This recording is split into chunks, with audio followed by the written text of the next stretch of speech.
I have a cognitive disability. I cannot learn baseball. I mean, how it works, how they count the points.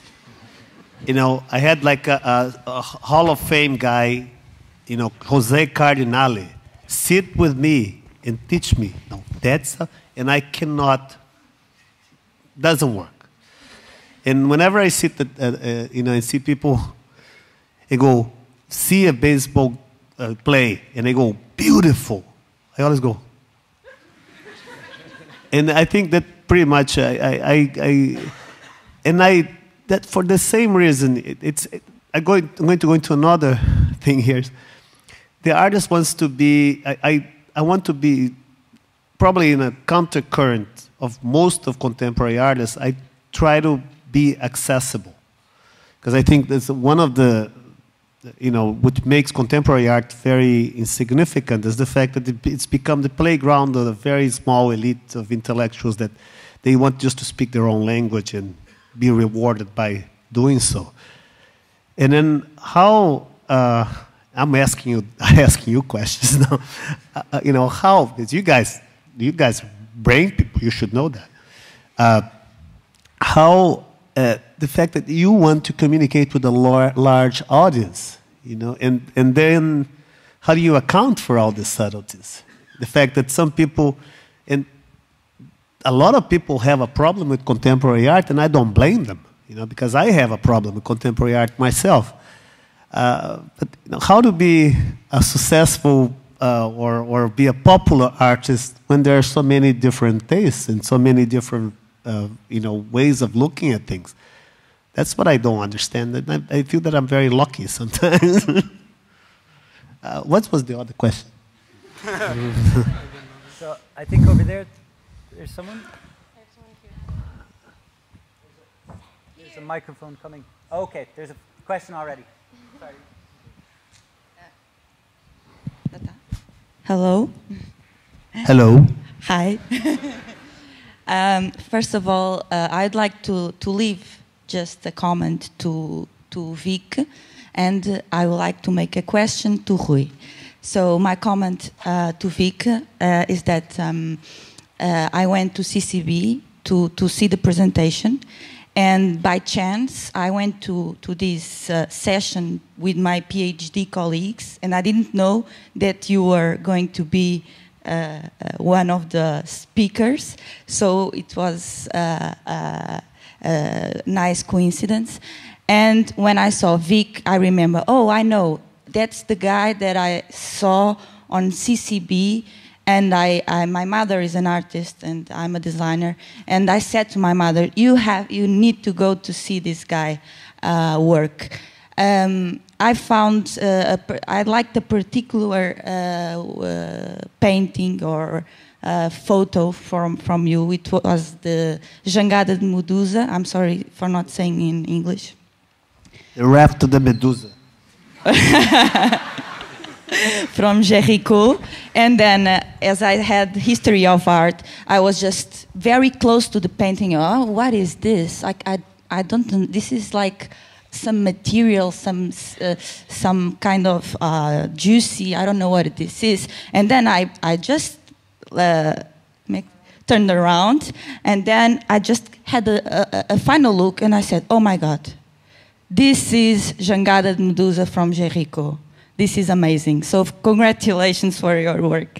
It was really surprising, and and then I looked for all the other works in another perspective.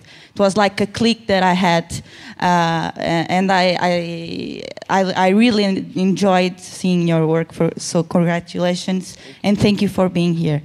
I have a question to Rui.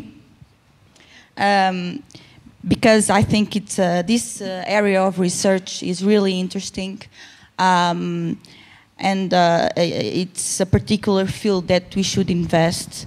And my question is, you talked about creativity that lives between health and disease. And from some researchers that I made, I realized that a lot of artists, like scientists, artists, writers, actors, musicians, like Einstein, Beethoven, Pollack, Van Gogh, Flor Bela Espanca, Kurt Cobain, Mel Gibson, and so on, have bipolar disease. At least some people say they have. I don't. Well, if you suffer from insomnia, you might have.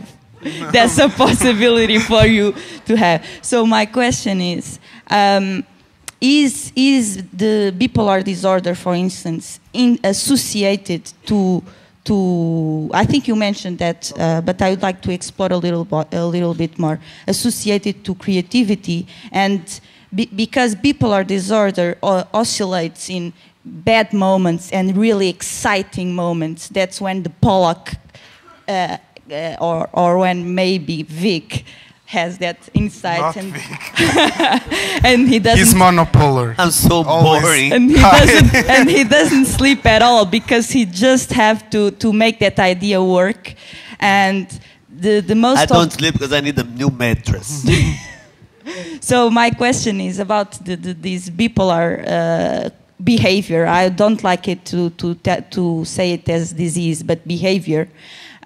What's the commitment with what's the frontier between when people are healthy and then when they get sick on the creativity process? And I'm sorry for being so long. Thank you. It's a very tough question, right? Because first of all, I think you went there even semantically, it's very hard to define disease, right? So a lot of times people define disease only if it impacts on the person's life, right? Where the person cannot do something, or it impacts the person's ability to work, something like that. Indeed, a lot of people that are, I think we're all creative, as I think it came in, but there are many extremes in people that have bipolar disorder.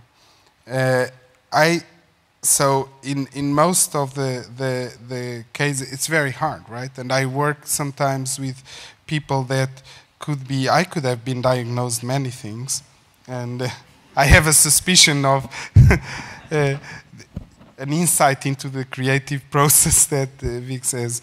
But so I do think these deviations from normality, of course, they can cause us to feel harm or disease or impotency, but also create things that are really out of the norm, right? So when you mention those peaks, right? Sometimes, and of course it can be dysfunctional, right? But what makes us live also kills us, right? In a sense, this is what my grandmother used to say. And I think if we would get away with having us as a species not having those disorders, we would probably kill our way of evolving sooner or later. But I think actually this ability that Vik mentioned when he was young has a lot to do with his ability to grab images and concepts. Once I started thinking about this, I thought a lot about the things that happened in my life that were bad. And one of the things that happened is that for a while I broke my right arm really badly. And I was a strabic, so I was forced to close my right eye during 2 years, and after that I broke my right arm with which I wrote for almost 1 year. So I had to do everything with my left hand.